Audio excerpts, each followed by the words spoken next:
እች ዳግማዊት ኢየሩሳሌም ጣና ሐይቅ ደብረ ማርያም ትባላለች። የተመሰረተችው በ12ኛው ክፍለ ዘመን በአፄ የነበሩ አምላክ ነው። ከተለያዩ አወይት ተጨምቀው በሸንበቆ እንደ እስክሪብቶ ዲዛይን ተጠቅመው ከፍየል ቆዳ ተፈቅፍቀው የተጻፉ ብራና መጽሐፎች አሉ። የምታየው የደንጋይ ደወለው የብረት ደወል ከመገኘቱ በፊት የደንጋይ ደወለው ሲገለገሉበት ነበር። ልክ እንደ ብረት ነው የሚጮኸው። ከብር የተሰራ አትሮንስ ነው። እነዚህ ነገስታት የሰጧቸው የነገስታት ልብሶች ናቸው። አፄ ዮሐንስ፣ አፄ አምደ ጽዮን፣ አፄ ለስላሴ የሻለ ስርዓቱ እኒህ ናቸው። አቡነ ታዲዮስ ማለት የሚጠቀምበት ሰባቱን ነው። ይሄኛው ግን ቤተ እስራኤሎች ነው የሚጠቀሙበት። እነሱ ይወለዳል ብለው ገና ስለሚያምኑ ማለት ነው።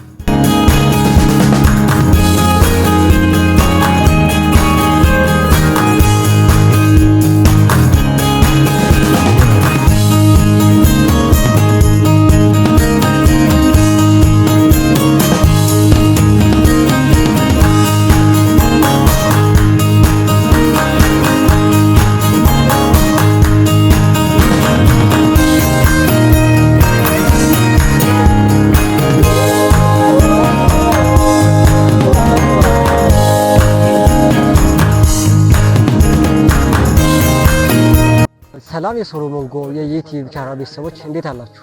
በዛሬው ቪዲዮአችን ወደ አንዲት ታሪካዊትና ጥንታዊት ገዳም ጎራ ብለናል። ይህች ገዳም ደብረ ማርያም ገዳም ትባላለች። ይህች ገዳም የምትገኘው በጣና ሐይቅ ውስጥ ለባህር ዳር ከተማ በቅርብ ርቀት ውስጥ ትገኛለች። ይህች ታሪካዊትና ጥንታዊት ገዳም በ12ኛው መቶ ክፍለ ዘመን የተገነባች ሲሆን ይህች ታሪካዊትና ጥንታዊት ገዳም ከተመሰረተች 905 ዓመት ሆኗታል። በዚች ገዳም ውስጥ የተለያዩ የሀገራችን አመራር የነበሩት የሀገራችን ባለስልጣን የነበሩት በጊዜው እንዲሁም ደግሞ የተለያዩ ሃይማኖት አባቶች የተለያዩ ቅርሶችን እዚህ ገዳም ውስጥ አስቀምጠዋል እና አፄ ኃይለ ሥላሴ እንዲሁም ሌሎች የሀገራችን መሪ የነበሩት እዚህ ገዳም ውስጥ እሳቸውን አስቀምጠዋል፣ ካባቸውን አስቀምጠዋል። የተለያዩ የብራና መጽሐፎች አሉ። የድጓ ቅዱስ ያሬድ የድጓ መጽሐፍም እዚህ ገዳም ውስጥ ይገኛል። በዛሬው ቪዲዮአችን በዚህ ገዳም ውስጥ ተገኝተን ገዳሙን አሁን ላይ ያለው ሁኔታ ገዳሙ የታደሰ ነውና ምን ላይ ደረሰ የሚለው በሙሉ የማሳያችሁ ነው።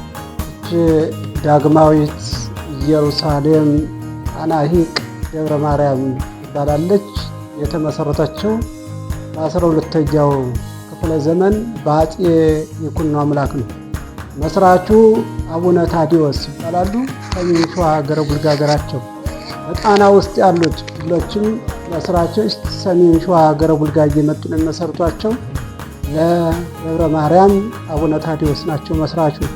ቤተ ክርስቲያኗን ሰርተው እንደጨረሱ ሲገለገሉባቸው የነበሩ ከተለያዩ አወይት ተጨምቀው በሸንበቆ እንደ እስክሪብቶ ዲዛይን ተጠቅመው ከፍየል ቆዳ ተፈቅፍቀው የተጻፉ ብራና መጽሐፎች አሉ። እያንዳንዳቸው ገላጭ ስም ስላላቸው እያነበብን እናያለን። በጣና ውስጥ ያሉት ቀደምቶች 7 ናቸው። 7ኛዋ ደብረ ማርያም ናት። ደብረ ማርያም የተመሰረተችው በ12ኛው ክፍለ ዘመን በአፄ ይኩኖ አምላክ ነው። ሌሎች በ13፣ 14 ነው የተመሰረቱ። ያው ቤተ ክርስቲያኗን ሰርተው እንደጨረሱ ሲገለገሉባቸው የነበሩ የተለያዩ ቅርሶች አሉ። ከመጀመሪያው ጀምረን እናያለን ማለት ነው። ይህ የምታየው የደንጋይ ደወለው የብረት ደወል ከመገኘቱ በፊት የደንጋይ ደወለው ሲገለገሉበት ነበር። ልክ እንደ ብረት ነው የሚጮኸው። ይህ ደግሞ የብረት ደወል ከመጣ በኋላ እነዚህ እቺ የአባታችን የአቡነ ታዲዮስ ወንበራቸው የነበረች ናት ማለት ነው። ከቆዳ ነው የተዘጋጀች፣ ብረትና ቆዳ ነው። ይሄ ደግሞ አትሮኖስ ይባላል። የመጽሐፍ ማንበብ የነበረ ነው። ከቆዳና ከብረት የተዘጋጀ ይሄ ከብር የተሰራ አትሮንስ ነው። እቺ ደግሞ የመስራቹ የአቡነ ታዲዮስ መቋሚያቸው የነበረች ናት ማለት ነው።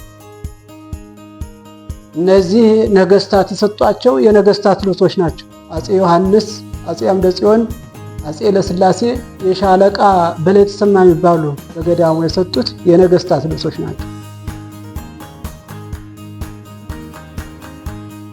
መስራቹ እኒህ ናቸው። አቡነ ታዲዮስ ማለት አቡነ ታዲዮስ ማለት የአቡነ ተክለ ሃይማኖት የአጎት ልጅ ናቸው። በእድሜ አቡነ ታዲዮስ ይበልጣሉ። የያዕቆብ አባታቸው ግን አቡነ ተክለ ሃይማኖት እንደነበር ገድሉ ያስረዳል። ቤተ ክርስቲያኗን ሰርተው እንደጨረሱ ሲገለገሉባቸው የነበሩ እነዚህ የተለያዩ ብራና መጽሐፎች አሉ። እያንዳንዳቸው ገላጭ ስም ስላላቸው እያነበብነ እናያለን ማለት ነው። ወደ መስቀሉ ታሪክ ስንገባ የብር መስቀል አለ፣ የነሐስ መስቀል አለ፣ የእንጨት መስቀል አለ፣ የብረት መስቀል አለ። የአባታችን መስቀል እች ናት፣ ትንሿ ማለት ነው። በየሽ መስቀል 5 ሙት አስነስተውበታል። 30 ግመል በመርፌ ቀዳዳ ጸልየው አሾልከውበታል። እሳቸው በሕይወት ሳሉ ገዳሙን የረገጠ እስከ 7 ትውልድ ምሬልሃለሁ ተብለው ቃል ኪዳን ተሰጧቸዋል። ገዳሙን መርገጥም ትልቅ በረከት ነው። ገዳሙ እንደሚታወቀው በአራቱም ገጥ በባህር የተከበበ ነው። እንደዚህ ጎብኙ ካልሆነ ሌላው ህብረተሰብ መጥቶ መባ መስጠት ስለማይችል ቤተ ክርስቲያኑ ከተሰራ 905 ዓመት አስቆጥሯል። የቤተ መቅደሱ ያው አሁን እድሳት የተደረገለት ማለት ነው። ቅኔ ማህሌቱ ቅድስቱ አራው ነው የተደረገለት ማለት ነው። ቤተ መቅደሱ ግን በዚያን ጊዜ እንደተሰራ ነው። ቤተ መቅደሱ የተሰራበት ድንጋይ ኢየሩሳሌም ነው የመጣ፣ በመንፈስ ቅዱስ ነው የመጣ ማለት ነው። እና በዛን ጊዜ እንደተሰራ ነው ያለ ማለት ነው።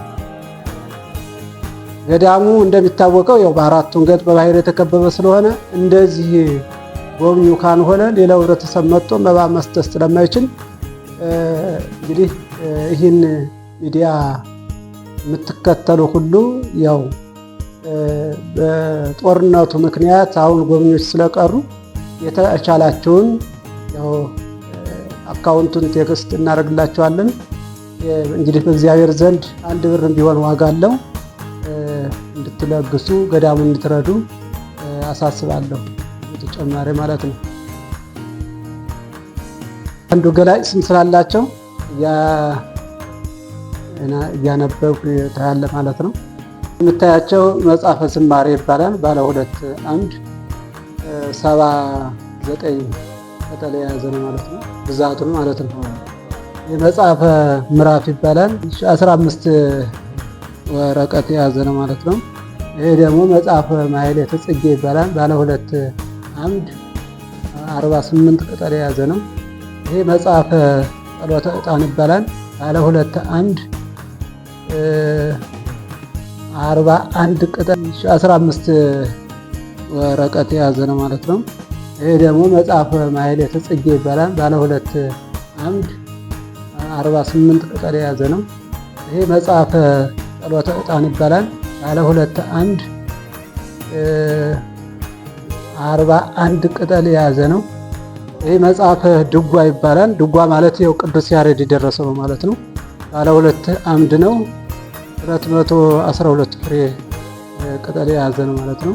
ደግሞ ድጓ ይባላል። ድጓ ማለት ያው ቅዱስ ያሬድ የደረሰው ነው። 40 ቅጠል የያዘ ነው። ይሄ መጽሐፈ መዋሥዕት ይባላል። ባለ 2 አምድ 54 ቅጠል የያዘ ነው። ይህ መጽሐፈ ምዕራፍ ይባላል። ባለ 2 አምድ ነው። 101 ቅጠል የያዘ ነው። ይህ ገድለ ታዲዎስ ነው። የአቡነ ታዲዎስ ታሪካቸውን የያዘ ነው። ባለ 2 አምድ 188 ቅጠል የያዘ ነው ማለት ነው። ይሄ ደግሞ መጽሐፈ ድርሳነ ማሕየዊ ነው። 64 የያዘ ነው። ይህ መጽሐፍ ድርሳነ ሚካኤል ነው። ባለ 2 አምድ።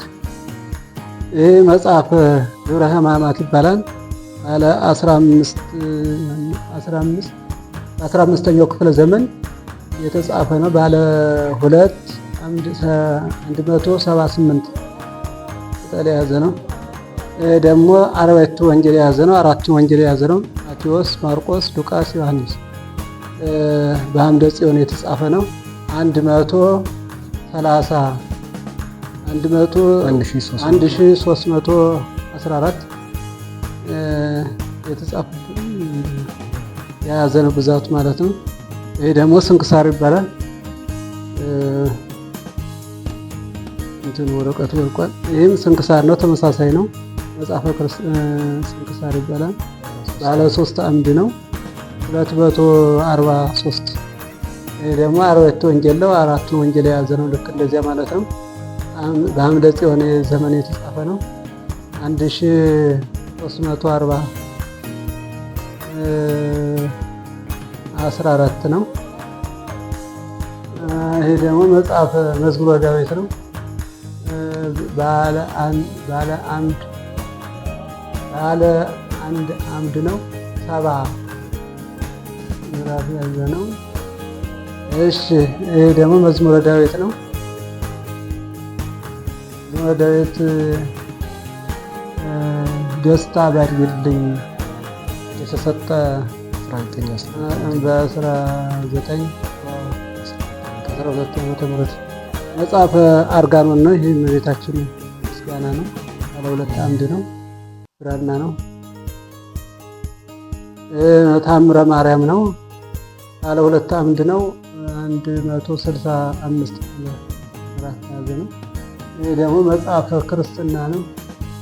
ባለ 49 ምዕራፍ የያዘ ነው። ይህ ደግሞ ነገረ ማርያም ነው። ባለ 2 አምድ አፄ እስክንድር ዘመነ መንግስት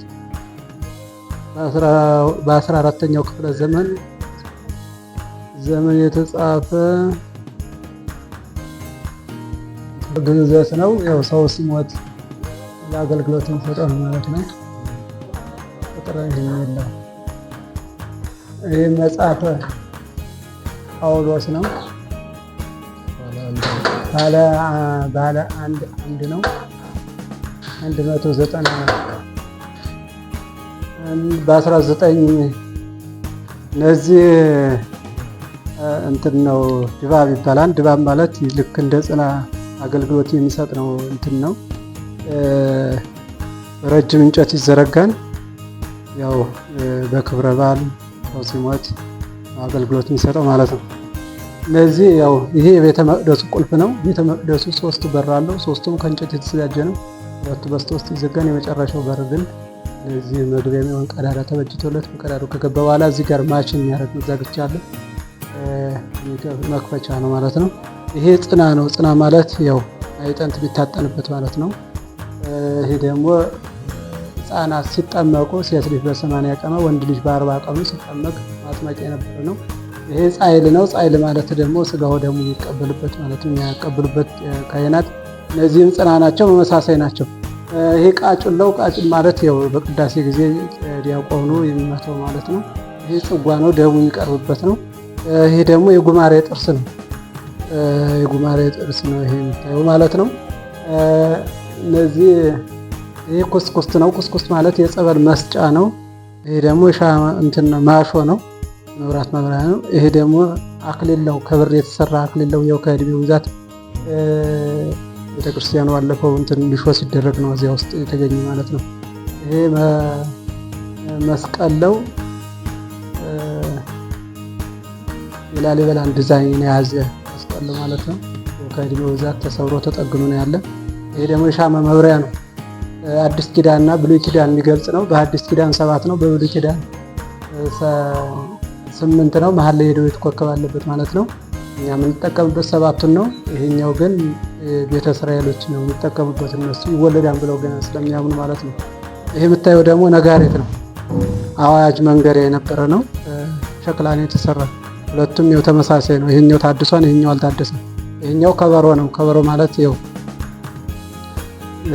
ለአገልግሎት የሚጠቀሙበት የነበረ ነው ማለት ነው። ያው ጠቅለል ባለ መልኩ ነው። ወደ አካውንቱ አለ። አካውንቱን አብረን እናስገባው።